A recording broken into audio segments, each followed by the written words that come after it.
Queridos, essa manhã eu quero pedir a atenção de todos. Não é um pedido corriqueiro, né? Bem que eu sempre peço, mas sempre quando eu peço por razões muito óbvias, muito claras, né? Nós precisamos estar aqui e nos dar completamente, em todos os momentos, da adoração e, sobretudo, da ministração da palavra, porque a pregação no DEVAP não é um mero cumprimento de um ritual. Não estamos aqui pregando porque temos que pregar no sentido de fazer a máquina funcionar. Isso é bobagem, nada disso. Nós congregamos porque nós temos necessidades espirituais. Esse ministério existe por uma causa muito nobre, muito verdadeira. Nós não somos apenas uma igreja, não somos mais uma denominação.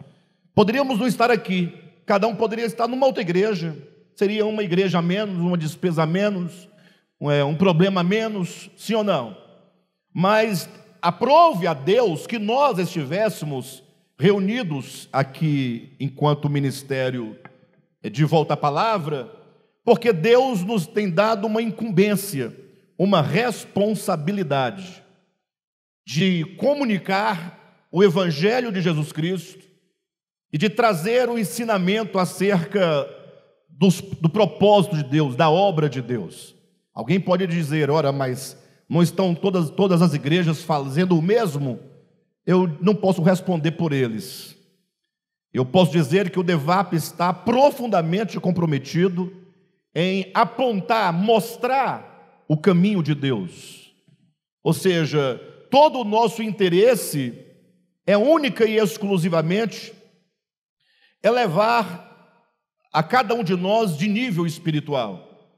O nosso único interesse é a vida eterna, é o reino de nosso Senhor Jesus Cristo.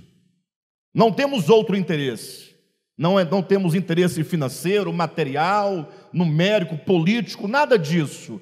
Nós só nos interessamos por aquilo que julgamos ser eterno, aquilo que tem valor eterno. Talvez seja esta a razão porque muitos não conseguem permanecer conosco, porque viver em busca, no encalço das coisas eternas, é algo que não é para todos. Embora seja para todos, não é para todos, né? É para todos porque todos os homens criados por Deus não somente têm direito, mas como têm acesso às coisas eternas. Mas não é para todos porque nem todos estão interessados nas coisas eternas. Ou seja, muitos têm um interesse meramente imediato, material, não é? E não quer se dedicar, se entregar para aquilo que é eterno. Às vezes esperam acontecer de ser desenganado pelo médico para começar a pensar que existem coisas eternas. Quem está me entendendo? E outros, tendo a sorte, coloquemos assim, de ter uma vida na sua juventude, na sua vida adulta de muita saúde, terão que esperar a velhice para começar a experimentar as fraquezas das pernas, dos braços, não é? As dificuldades da velhice, para começar a pensar que essa pessoa que vai morrer e que precisa então pensar nas coisas eternas. Mas nós queremos pensar isso agora. Amém, pessoal? Então esse momento eu preciso que todos vocês escutem. E se porventura alguém não entender alguma coisa, me procure aqui à frente no final da reunião e me pergunte: olha, você falou algo eu não compreendi, ou não compreendo dessa maneira, existe uma fundamentação bíblica melhor para você me passar, e eu vou explicar para você tudo o que você precisa saber acerca da vida eterna, acerca do reino de Jesus Cristo, acerca do Evangelho de Jesus Cristo. O que não pode acontecer é você ficar aqui 15 anos assentado às vezes nas primeiras cadeiras e depois sair do ministério e dizer: estou saindo porque não compreendo o que você ministra. Isso não, é ruim, porque eu desconfio que eu estou aqui falando voz do que clama no deserto. Sabia o que poucas pessoas entendem esse versículo, pastor Josué? voz do que clama no deserto? Alguém responde: não, João Batista pregava no deserto da Judeia. Ah, então é a voz que clama lá naquela região de areia? Não, é a voz do que clama, só que ele clama em desertos, ou seja, embora haja multidões ouvindo, essa voz ecoa no vazio, porque não há ouvidos espirituais para ouvir a voz de Deus. Você fala, o povo escuta, mas não ouve. Então é de uma seriedade muito grande você estar dentro de um ministério, gastando energia, gastando tempo, né? Ali 10 anos, 15 anos, 20 anos, e falar assim: não entendi nada que você falou em 15 anos, 20 anos. Espera aí, o que está acontecendo? Estamos perdendo o nosso tempo? E nós não vamos mudar a palavra, aquela palavra água com açúcar, sabe? Para que todo mundo entenda e no final, entendendo, não dá em nada, porque também não disse nada. Não, precisamos buscar as coisas concernentes à salvação de Deus. Amém, queridos? Glória a Deus. Então, por favor, abra seu coração e vamos adiante.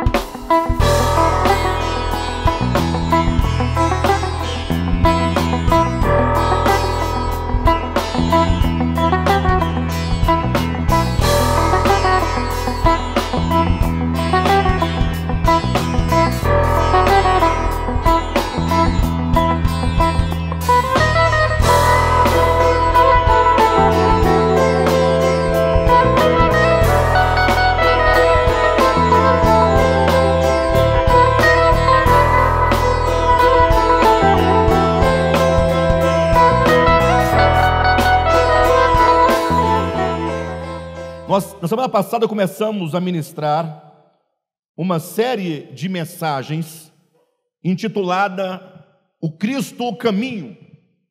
Essa série não tem data para terminar, só para começar. Talvez Jesus volte, nós estejamos ainda na série O Cristo o Caminho. Quantas mensagens serão? Não tenho a mínima ideia. Eu vou ministrar essa série até o encargo esgotar, que pode acontecer a semana que vem. Perfeito?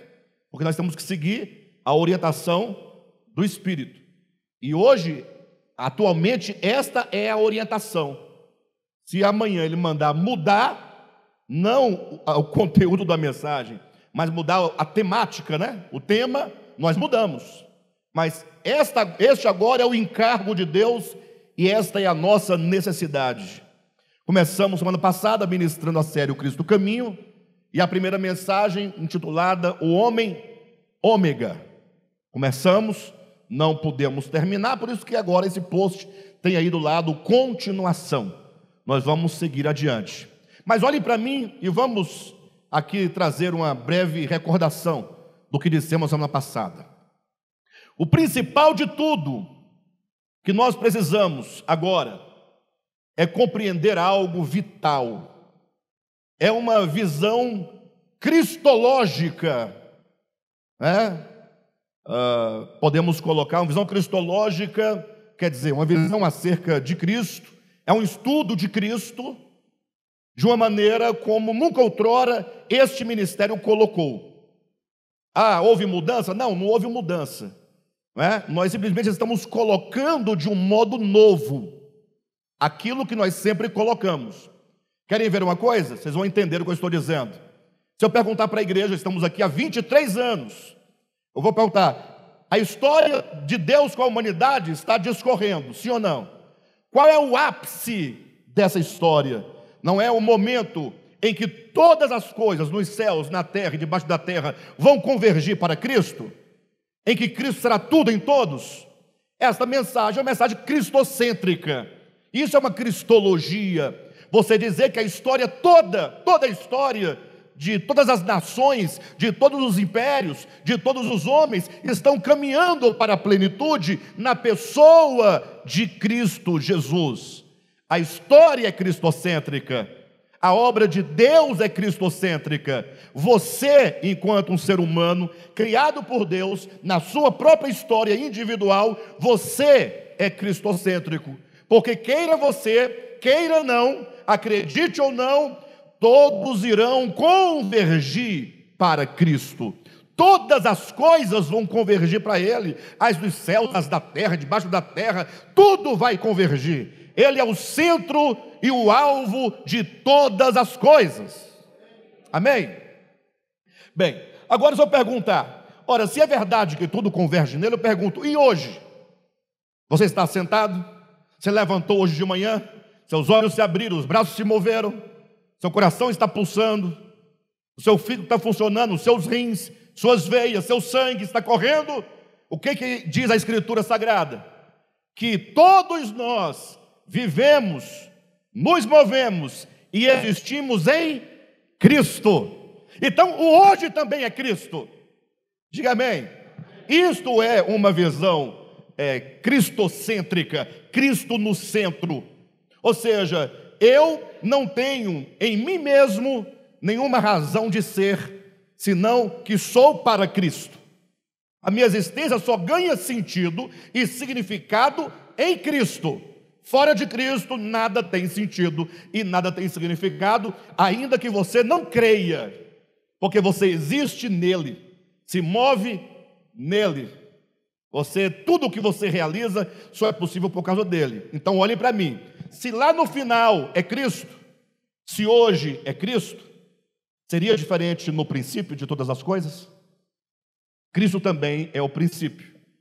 Em Apocalipse vai dizer que Cristo é o alfa e o ômega, que ele é o princípio, que ele é o meio e que ele é o fim.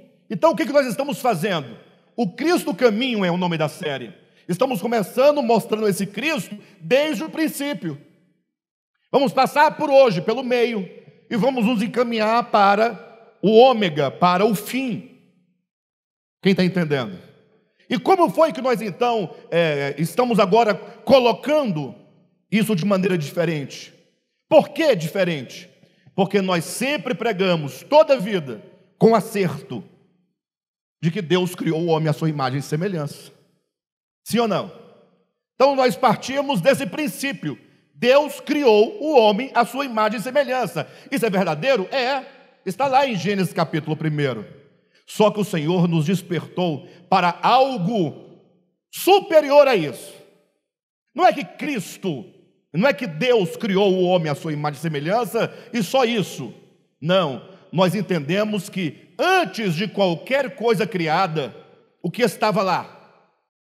Estamos tentando revisar o que falamos semana passada. Antes de todas as coisas criadas estava lá Cristo, lógico. No princípio era o Verbo, e o Verbo estava com Deus, e o Verbo era Deus. Isso é verdadeiro, cremos assim. Mas na semana passada nós chamamos a atenção da igreja para um detalhe. Para quando João, na sua primeira epístola, capítulo 1, fez a seguinte declaração. Olhe para mim. João falando de Cristo, João falando do Verbo, ele disse: o que temos visto com os nossos próprios olhos, o que temos ouvido com os nossos próprios ouvidos, o que nós tocamos, o que as nossas mãos apalparam com respeito ao Verbo, que é o Cristo da vida. O Cristo é o Verbo da vida. E no versículo 2, capítulo 1 de 1 João, ele diz: e a vida se manifestou, e nós a temos visto, e dela damos testemunho. Quem se manifestou? Não gostei. Gente, está parecendo que quem se manifestou foi o Satanás. Vocês estão assim, tão presos. Quem se manifestou? Aí 3 pessoas falaram: a vida. Não é o Satanás, não, é a vida. 1 João, coloca aqui, por favor. Capítulo 1, versículo 2. Vamos lá. Está escrito aí, ó. Isso é Bíblia Sagrada. E a vida se... Então repita. E a vida se manifestou. O que se manifestou? A vida. Mas se você perguntar para esse texto, a vida se manifestou sim, e ele diz, e nós a temos visto. Nós temos visto o quê? O que os apóstolos viram? E dela quem? Damos testemunho. Dão testemunho de quem? Mateus, Marcos, Lucas e João deram testemunho de quê? Da vida. Aí você pega Mateus, Marcos, Lucas e João, leia todos os capítulos. Está falando de Cristo, de Jesus, de Cristo Jesus, de Jesus Cristo. Então o que João está dizendo? Quando vocês falarem do Cristo, comece pelo princípio daquilo que Ele é, essencialmente relativo a todo o universo. Ele é a vida. Tem vida aí? Tem vida aí? Você está vivo? Não diga minha vida, nem minha vidinha. Diga a vida. Torna-me possível. Você é possível enquanto existência por causa da vida. Então nós estamos começando a ler a Escritura, tendo a vida como sendo a origem, o germe de todas as existências. Por isso que em João, Evangelho, capítulo 1, versículo de 1 a 3, vai dizer assim, olha, no princípio era o verbo. Quem é o verbo? É a vida. No princípio era o verbo, e o verbo estava, e o verbo era. Todas as coisas foram feitas por intermédio dele, e sem ele, nada do que foi feito se fez. Tudo que foi feito tendo o verbo como a quintessência, o germe criador. É ele que traz à existência desde os elementos mais menores e rudimentares, como o átomo, as moléculas, até as grandes estrelas, os grandes astros, as grandes constelações, as galáxias. Tudo que existe só é possível por causa da vida. Bem, chegamos a um conceito importante. O que é a vida? Quando te perguntarem o que é a vida, você diz: a vida é Deus. Quem entende isso? É difícil entender isso?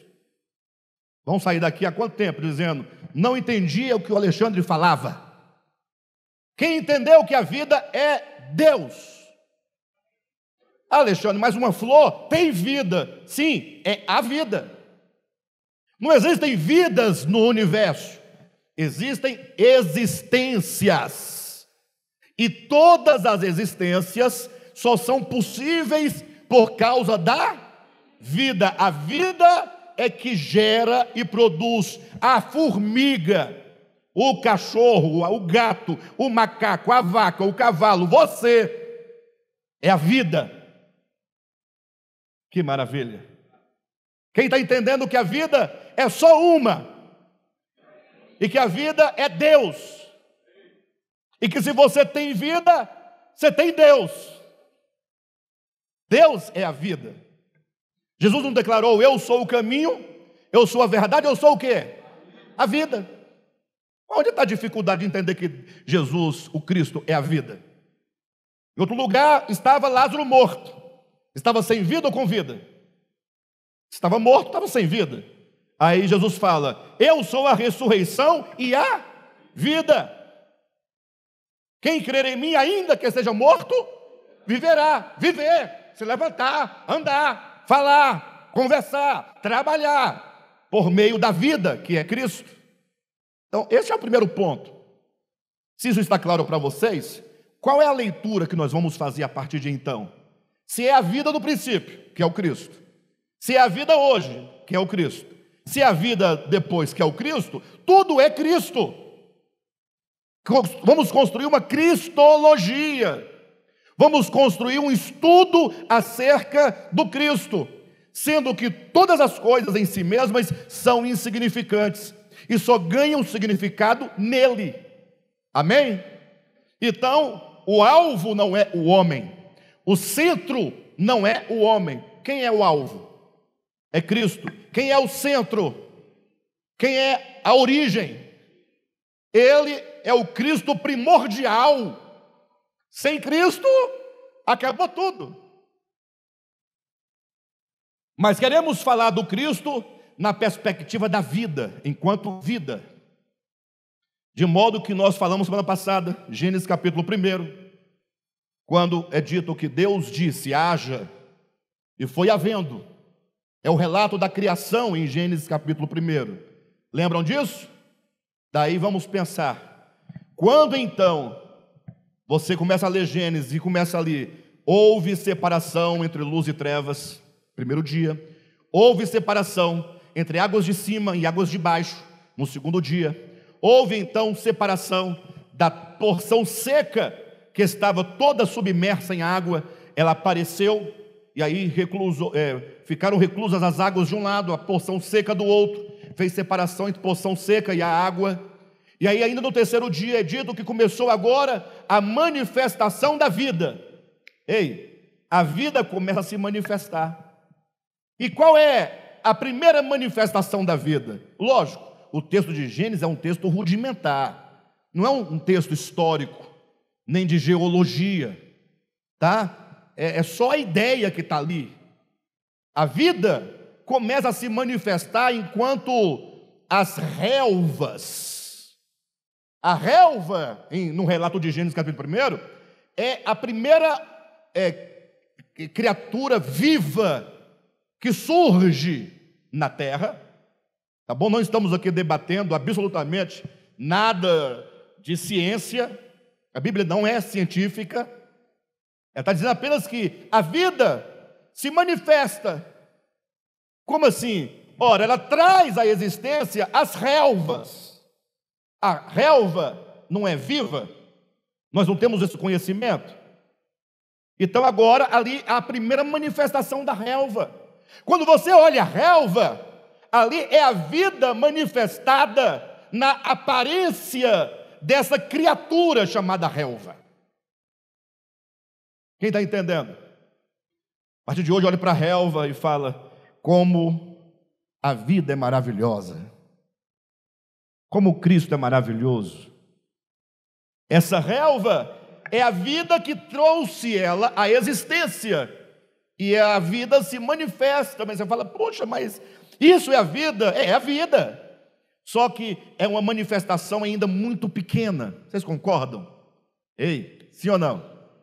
Aí o texto de Gênesis vai dizendo que em seguida vieram as ervas que dão semente. Você consegue perceber que agora a vida ganha uma expressão maior do que a relva? Porque erva com semente, né, no âmbito dessa escala da vida, não é superior? Quem está entendendo? Vocês duvidam, vocês olham para uma erva com semente, vocês não sabem que ali está a vida se manifestando numa criação? A criação é a vida? A criação é a vida? A criação, a criatura, é a vida? Não, ela é uma existência que a vida trouxe, e a vida está ali sustentando aquela existência. Sim ou não? Mas houve ou não houve um avanço da relva para a erva com semente? Aí em seguida diz Gênesis, as árvores frutíferas.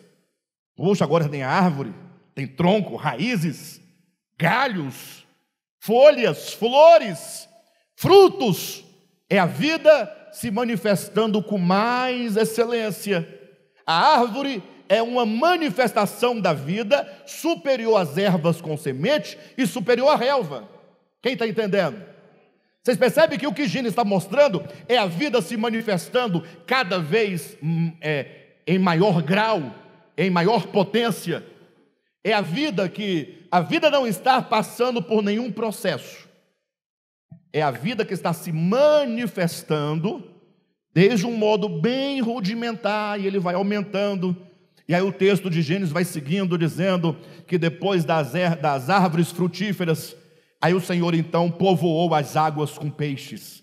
Puxa, agora os peixes são mais expressivos, a vida se expressa em maior potencialidade nos peixes que nas árvores frutíferas, ou não? Hein? Alguém duvida? E depois dos peixes vieram as aves. As aves agora são mais espertas, né? O peixe, como nós falamos semana passada, o que ele faz? Nada, não é? E agora as aves? Não, as aves têm até algumas que falam algumas palavras, cantam o hino do Corinthians, né? Coitado das aves. O povo coloca papagaio para cantar o hino do Corinthians. Misericórdia. Depois Deus pesa a mão, não sabe por quê, né? Podia colocar pelo menos para cantar o hino do Botafogo e do Palmeiras, né? Porque estão lá no topo. Tá bom, brincadeira à parte. O fato é que as aves são uma manifestação de vida superior, sim ou não? Como é que nós estamos lendo Gênesis? Capítulo 1. A manifestação da vida em degraus, num sentido ascendente, cada vez mais a vida se expressando de maneira maior, se dando a conhecer melhor. Essa é a leitura que estamos fazendo de Gênesis. É isso que é o novo que eu disse para vocês. Porque depois das aves, é dito então que Deus vai criar, enfim, os animais selváticos. Puxa, que em relação às aves, né, é superior, sim ou não? Mas no 6º dia, Deus cria os animais domésticos. Esses são sensacionais. Ah, gente, quem tem um cachorrinho em casa sabe como as criaturas são inteligentes. Extremamente. Ele só não fala, mas entende tudo. Pede comida, pede água, pede para fazer necessidade lá fora. Fica escutando a conversa dos adultos, das pessoas. Ele sabe exatamente quando você vai sair. Conversando. Um dia nós estávamos programando uma viagem, né? 8 dias antes, falando da viagem, ela já olhava para nós desconfiada, a Gaia já olhava. 8 dias antes. E ela foi ficando cada vez mais preocupada, foi ficando doente, porque todo mundo ia viajar. Pois, dito e feito, nós viajamos, ela, tadinha, quase foi conhecer, para nós é Jesus, né? Não sei como é que eles chamam o Cristo. Vocês acham que os animais não têm noção das coisas? Quem não tem é o homem que é ignorante, mas os animais conhecem o Criador. Enfim, vieram os animais domésticos. Vocês concordam que a vida está se manifestando num ritmo e num sentido crescente? Quando você chega e vê a vida dos animais domésticos, fala assim: puxa, a vida para mim agora é muito mais significativa, ela ganha mais significado.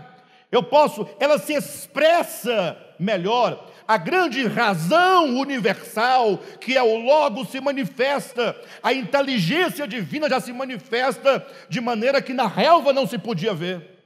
Aí Gênesis encerra dizendo que então agora, tendo criado até os animais domésticos, Deus cria o homem. Façamos o homem à nossa imagem, conforme a nossa semelhança. E quando você olha para o homem, a complexidade que é o homem inteligente, conforme nós o conhecemos hoje, e olha que estamos muito aquém do que havemos de ser, muito aquém, mas o homem não é a manifestação maior de vida?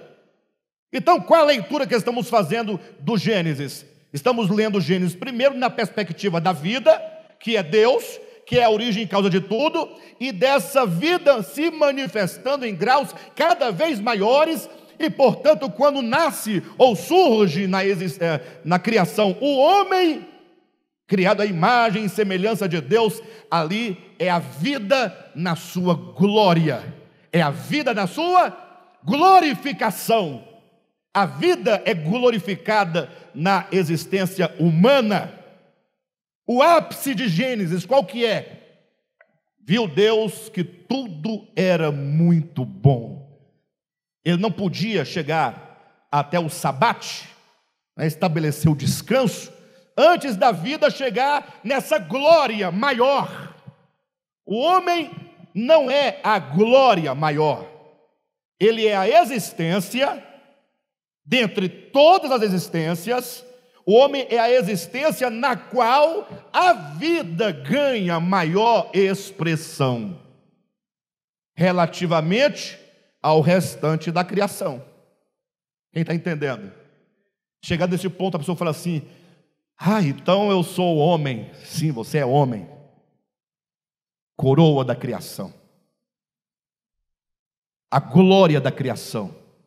A vida é essa coroa em você. A vida é essa glória em você.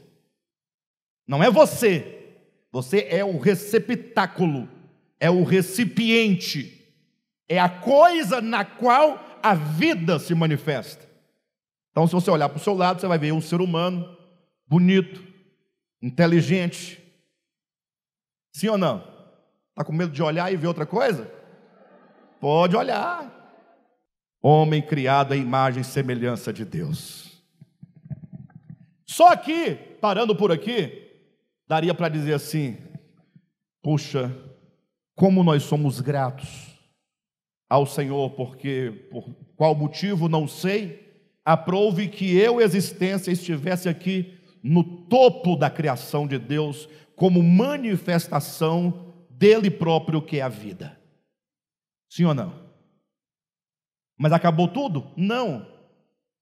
A Escritura, ela tem um eixo que se sustenta em pelo menos 4 pilares: criação, redenção, que é a morte de Cristo, ressurreição e ascensão. Esses 4 pilares poderíamos dizer que são o eixo. Alguém pode dizer, mas onde fica novos céus e nova terra, né? Que é tão importante. Ora, nossa nova terra nada mais é do que a manifestação da criação redimida, sim ou não? Ressurreta e elevada. Nada mais do que isso. Por isso eu coloquei esses 4 pontos. De todo modo, eu quero dizer que ao chegarmos no homem, portanto, nesse capítulo 1, nós agora precisamos nos perguntar: então é exatamente isso o que Deus quer, o homem? Nós respondemos não. Baseados em quê? Falamos isso. Baseado no Salmo de número 8. Por gentileza. Salmo de número 8. Prestem bem atenção. Quando você lê um texto da Bíblia e qualquer outro texto, tem que prestar atenção no que está lendo. Tá bom? Nossa grande dificuldade é que nós lemos sem prestar atenção no que estamos lendo. Salmo capítulo 8, versículo 1, Salmo de Davi. Ele diz assim, olha: ó Senhor. Está falando com a vida, né? É a vida? Não se esqueçam. Ó Senhor, Senhor nosso, quão magnífico em toda a terra é o teu nome, pois expuseste nos céus a tua majestade. Da boca de pequeninos e crianças de peito suscitaste força por causa dos teus adversários, para fazeres emudecer o inimigo e o vingador. Isso é Davi dizendo, quando contemplo os céus, ou quando contemplo os teus céus, obra dos teus dedos, e a lua e as estrelas que estabeleceste. Ou seja, quando Davi está olhando para a imensidade da criação de Deus, ele vê a imensidão de tudo o que Deus fez, as estrelas, o sol, a lua. Ele vai dizer também dos animais dos mares. Então, quando eu contemplo a tua criação, surge uma pergunta no coração de Davi. Qual é a pergunta? Que é o homem que dele te lembres, e o filho do homem que o visites? Essa é a pergunta. Ó Deus, quando eu leio o Gênesis, eu acho tão bacana, tão bonito, acho tão grande quando o homem, o ápice da obra criadora é o homem. E o pior, Deus colocou o homem como aquele que deveria governar sobre toda a terra, dominar sobre todas as coisas. E Davi diz, quando eu olho, que eu vejo a vastidão da criação, eu me pergunto, o que é o homem? Davi teve uma desconfiança, e o que falta para muitos de nós é desconfiança. Você ouve tudo, lê tudo e não desconfia de nada. Davi estava lá, vamos colocar, ainda que fosse na tradição oral, com a ideia da criação de Gênesis capítulo 1. E aí ele está aqui agora com o texto, falando o texto de Gênesis capítulo 1, que Deus criou assim, assim, assim, até que criou o homem, e o homem é a maior expressão da vida. A vida se manifesta no homem, na sua maior glória. E Davi olha para os céus, para a lua, estrela, para a terra, para os animais, para os mares, e fala assim: puxa, mas o homem é nada diante dessa grandeza. Davi desconfiou que o homem não era lá essas coisas que nós estamos até agora dizendo. E ele diz: quando eu contemplo as obras das tuas mãos, que é o homem que dele te lembres, e o filho do homem que o visites, segue adiante.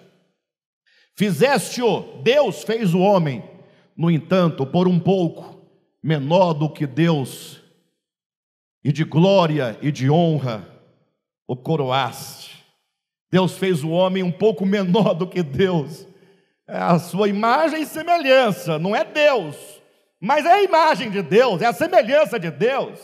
Tem a Deus enquanto vida e manifestação de consciência superior a qualquer outro ser dessa nossa criação. Então fizeste-o, no entanto, por um pouco menor do que Deus, e de glória e de honra o coroaste. Deste-lhe domínio sobre as obras da tua mão, e sob seus pés tudo lhe puseste. Ovelhas e bois, todos, e também os animais do campo, as aves do céu, os peixes do mar, e tudo que percorre as sendas dos mares, tudo. Porém, tem um detalhe. Ei, que é o homem? O que vocês acham? Que é o homem diante dessa criação tão vasta? Ou seja, Davi, ele teve uma desconfiança. Qual desconfiança? A obra de Deus, em Gênesis 1, que é a manifestação gradual e ascendente da vida, não pode se encerrar no homem, Adão. Não dá. Porque esse homem ainda é pequeno. Mas quando Deus fez o homem, ali era o homem era a vida na sua maior potência, mas ainda assim é pequeno. Temos que perseguir e continuar em busca do homem excelente, do homem ômega, do homem último.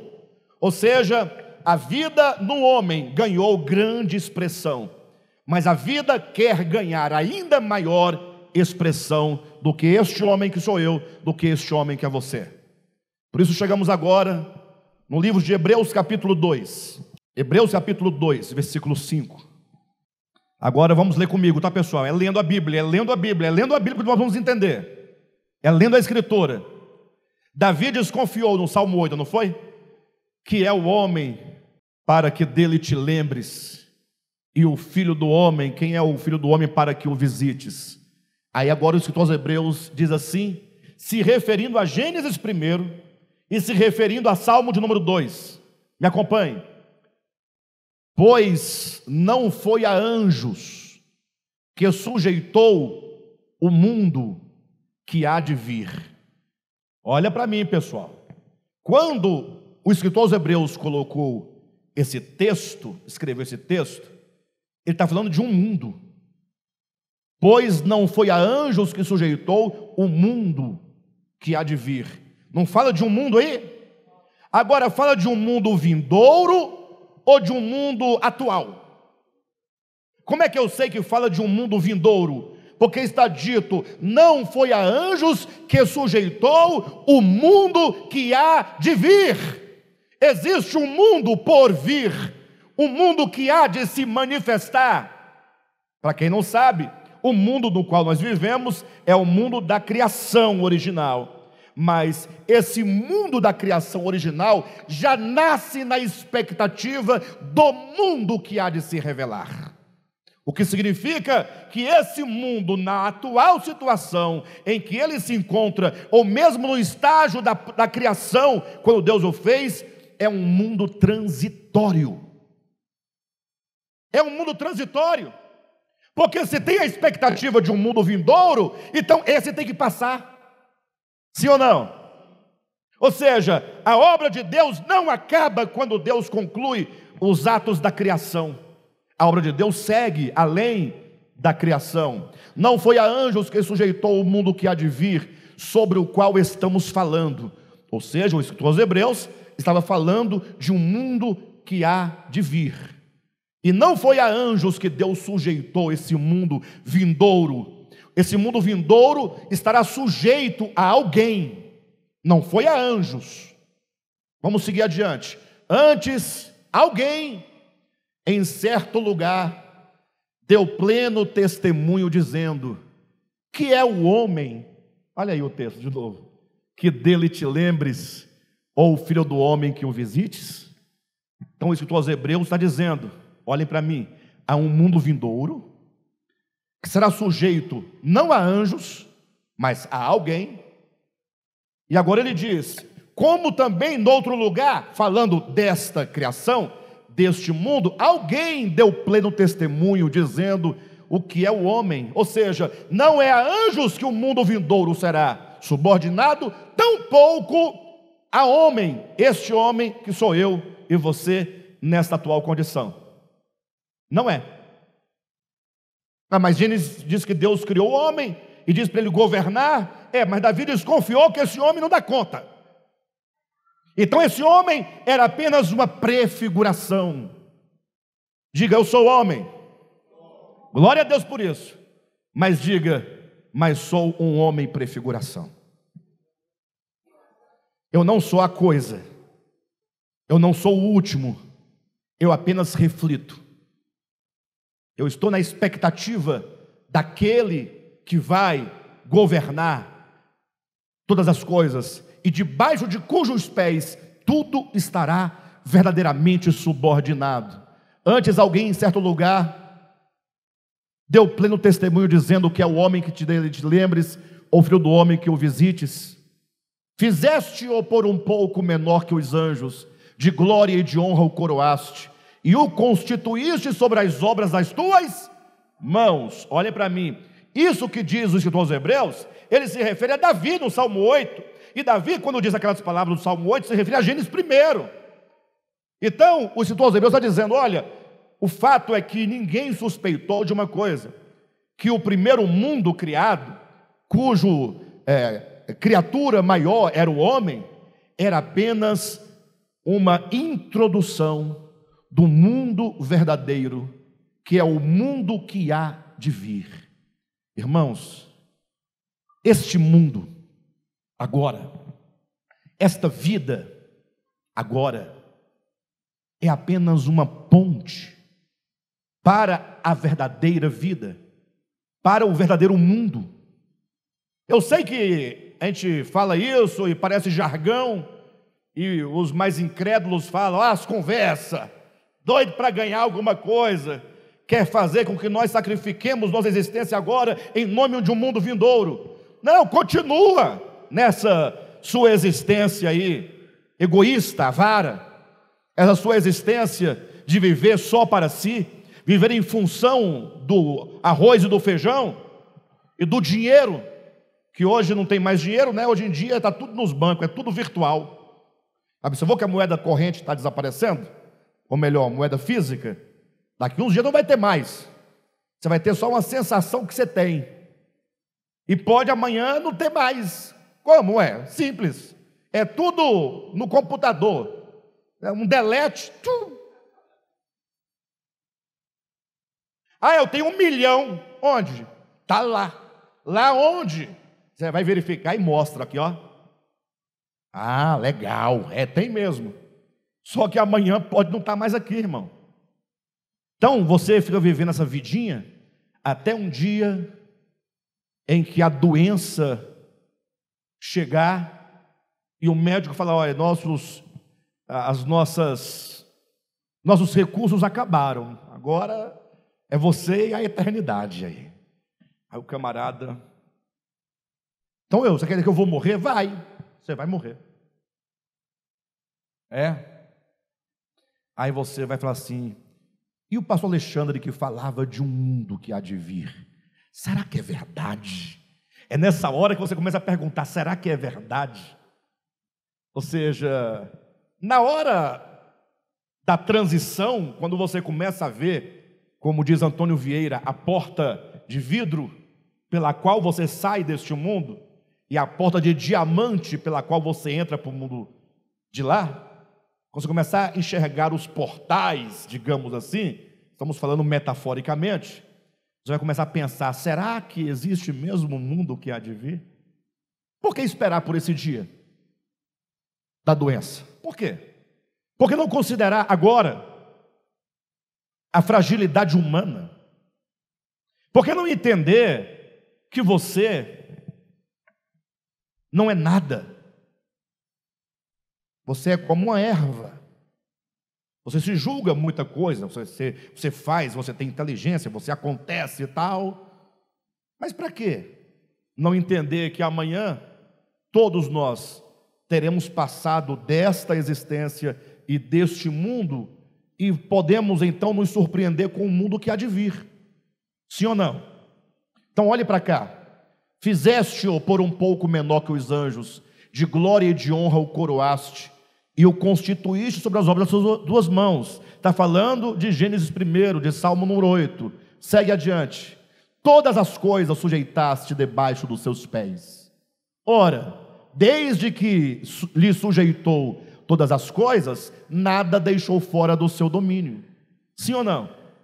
Não está tudo debaixo das mãos do homem? Deus não criou tudo e disse, tenha ele domínio sobre todas as coisas? Ele está só repetindo Gênesis. Aí ele diz, agora, porém. Diga, agora, porém. Pessoal, olhe para mim, em nome de Jesus. O que o escritor de Hebreus está dizendo? Deus criou o homem. Davi, em certo lugar, desconfiou, dizendo que é o homem, porque o texto de Gênesis capítulo 1 diz que Deus criou todas as coisas, e então criou o homem, e disse para o homem, governa sobre todas as coisas, sobre os peixes do mar, as aves dos céus, os animais do campo, os animais selvagens, ou seja, você é o rei. Davi olhou e falou, rapaz, será que é mesmo? Não sei, não dá, não consigo ver esse homem desse tamanho não. Aí o escritor de Hebreus repete tudo isso e diz, agora, porém. Olha esse porém aí, irmãos. Agora, porém, ainda não vemos todas as coisas a ele sujeitas. O escritor dos Hebreus falou assim, Davi tem razão. Gênesis diz que Deus criou e colocou o homem para dominar, mas nós não vemos isso acontecer. Nós não vemos um homem triunfante, dominante. Nós vemos um homem escravo, escravo do pecado, escravo dos desejos, escravo da violência, escravo do mal, que está destruindo o que Deus criou. Agora, porém, nós não vemos ainda todas as coisas a ele sujeitas. Passa adiante. Vemos, todavia. Se nós não vemos o homem governando, o que nós vemos? Vemos, todavia, aquele. Diga aquele. Vemos, todavia, aquele que por um pouco, tendo sido feito menor que os anjos, Jesus, por causa dos sofrimentos da morte, foi coroado de glória e de honra, para que pela graça de Deus provasse a morte por todo homem. O que nós entendemos desse texto? Olha o ensinamento. Davi disse que o homem criado não dava, embora Gênesis dissesse. E aí vem a revelação em Hebreus. De fato, lá diz que Deus colocou tudo debaixo dos pés do homem, mas nós não vemos isso acontecer agora. E o que vemos então? Ele diz, vemos Jesus. Ou seja, vemos Jesus. Vocês sabem que a palavra Jesus não é o nome de Deus, né? Acredito que vocês devem saber disso. O nome Jesus é o nome do homem nascido de Maria.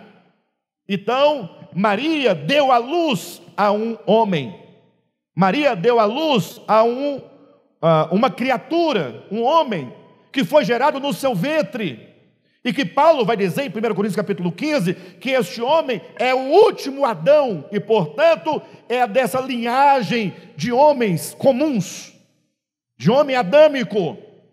E agora esse homem Jesus, ele é totalmente vitalizado pelo Cristo que é a vida, que se faz carne em Jesus. Então o escritor aos Hebreus diz: nós não vemos o homem Adão governando. O que nós vemos? Nós vemos Jesus. Ou seja, Jesus é o homem que vai dar pleno significado à humanidade. Ou seja, o homem criado originalmente, inicialmente em Adão, ele não é ainda o homem excelente. Por quê? Olha para a história desse homem. É um homem que não deu conta, usando aqui a figura metafórica de Gênesis, ele não deu conta, né, de vencer a cobiça por uma maçã. Metaforicamente falando, uma fruta, um fruto. Estamos usando a metáfora de Moisés, ok, pessoal? Ou seja, é um homem frágil. Até então, que num dado momento, vindo à plenitude do tempo, Deus envia o seu Filho, o Cristo de Deus, nascido de mulher, nascido sob a lei, e é este homem, Jesus, que vai dar pleno significado à vida humana.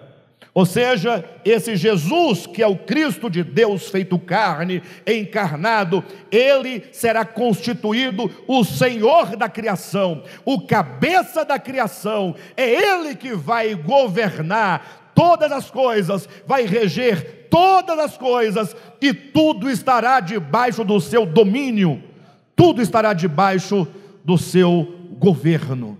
É esse Jesus.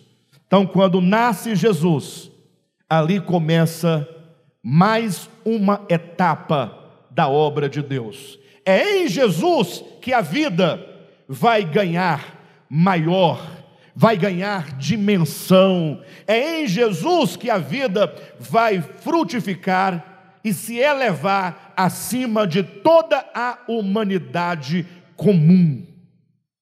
Quem está entendendo, pessoal? Lembra que da relva para a erva com semente a vida ganhou mais expressão? Sim ou não?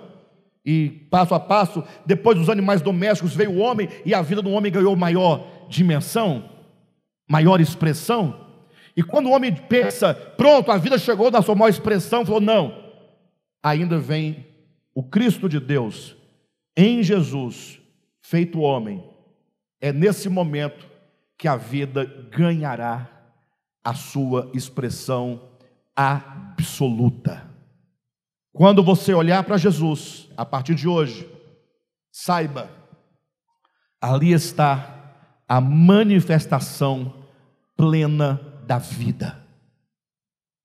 É em Jesus que a vida, de fato, vai ganhar toda a sua extensão. Por esse motivo, é que nós vamos encontrar, pelo menos, alguns textos, vou colocar 2 textos mais importantes aqui, acerca de Jesus. O primeiro está em Mateus capítulo 5, versículo 17, quando acerca de Jesus Cristo é dito o seguinte, presta atenção, ou Jesus Cristo diz, né? Não penseis que eu vim abolir ou abrogar a lei e os profetas. Eu não vim abrogar, eu vim cumprir.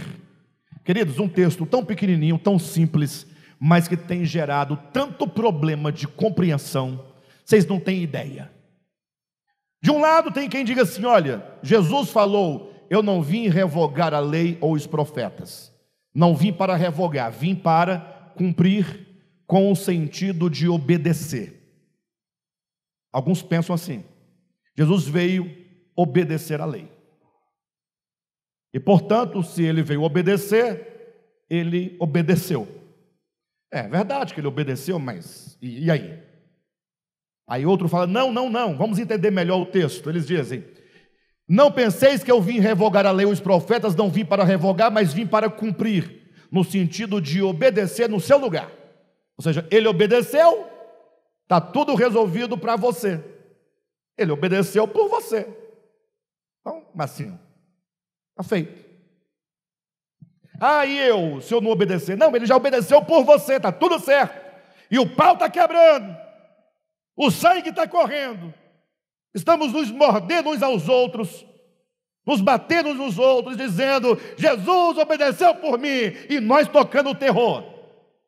Igrejas que parecem mais uma arena, que tem tanto cristãos quanto leões, cristãos devorando leões, leões devorando cristãos, e dizendo: Cristo obedeceu por mim, está tudo certo. E eu não vejo sentido nisso. Não sei se vocês veem sentido nisso, não é? Bem, eu não vejo. Aí alguns dizem: não, é assim, ele obedeceu por você, mas não significa que você não tem que obedecer também.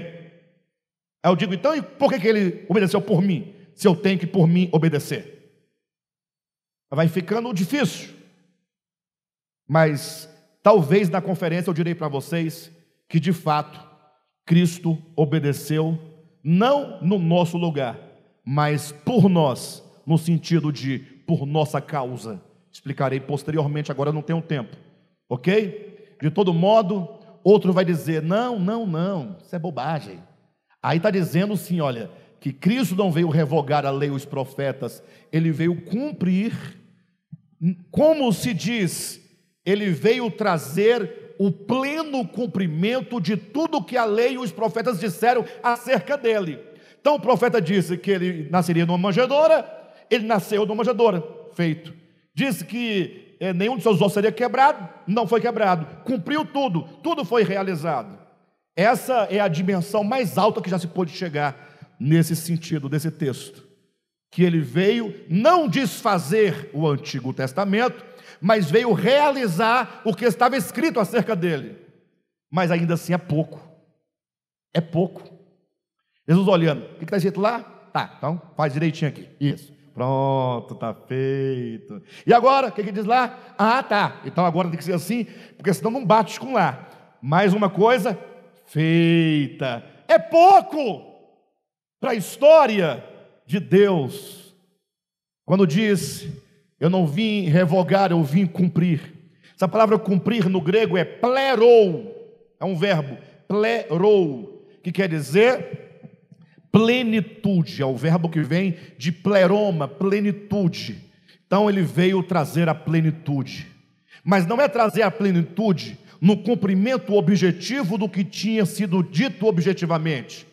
Ele quer dizer: eu sou o homem que venho da linhagem adâmica, o último Adão, mas em mim a vida de Deus ganhará a plenitude que ela deve alcançar enquanto manifestação da consciência, da inteligência e da vida de Deus.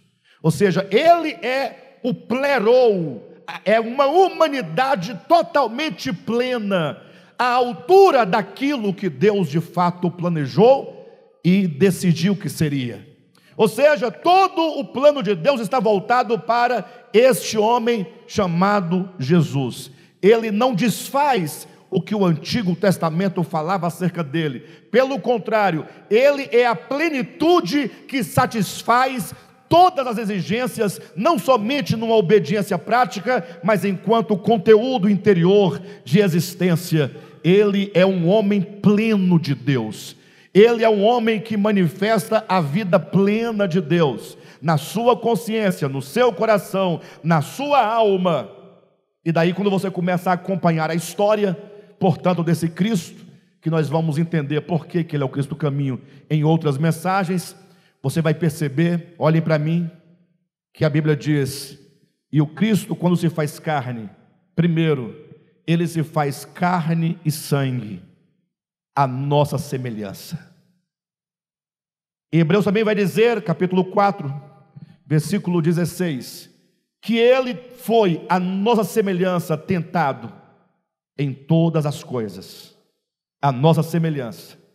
Depois o livro de Hebreus vai dizer ainda que este homem Jesus não somente se fez carne e sangue a nossa semelhança, não somente foi tentado a nossa semelhança, mas é dito sobre este homem Jesus que ele aprendeu a obediência pelas coisas que sofreu. Ou seja, essa humanidade, Jesus, constantemente inclinada a não seguir a vontade do Pai, Vocês acreditam nisso? Porque geralmente os cristãos pensam numa humanidade Jesus incapaz de pecar. De fato, ele não pecou absolutamente, sem pecado. Mas só pode se regozijar do fato de Jesus ser uma humanidade sem pecado, se ele tivesse a possibilidade de pecar. Porque tendo a possibilidade e não ter pecado, isso é grande. Porque se ele não tivesse a possibilidade de pecar, se dissesse ele nunca pecou, qual é a graça disso? Faz sentido? É tipo assim, o homem não voa, e é impossível que o homem voe de si próprio, sem um instrumento, sem nada. E você fala assim, olha, o Marcinho nunca voou. Tem sentido isso? Mas o homem não voa. Quando fala que Cristo é o Cordeiro de Deus impoluto e sem pecado, você fala glória a Deus, porque como o homem viveu na terra, como o homem é a nossa semelhança, carne e sangue, tentado em todas as coisas, mas para todas as coisas ele disse não. Não. Ele aprendeu a obediência pelas coisas que sofreu. Se Adão e Eva foram incapazes de dizer não à serpente na ocasião daquele fruto, agora imagine Jesus, desde os primeiros dias de vida até os 33 anos, ele tinha que dizer não todos os dias. Não. E a serpente querendo vencê-lo, querendo derrotá-lo, porque se o homem Jesus fosse derrotado, jamais Deus alcançaria o seu propósito. De modo então que depois de 33 anos, ele foi preso, ele foi então crucificado. Durante os momentos da sua crucificação, fizeram de tudo para que ele abandonasse a cruz, para que ele desistisse da sua obra, mas depois de ele ter vencido tudo, ele declarou dizendo: Pai, está tudo consumado. Outra expressão que muitos não podem entender. Muitos dizem que essa expressão está tudo consumado quer dizer, tudo o que era para fazer, está feito. O Senhor me deu uma tarefa, eu cumpri e não tem mais nada para cumprir.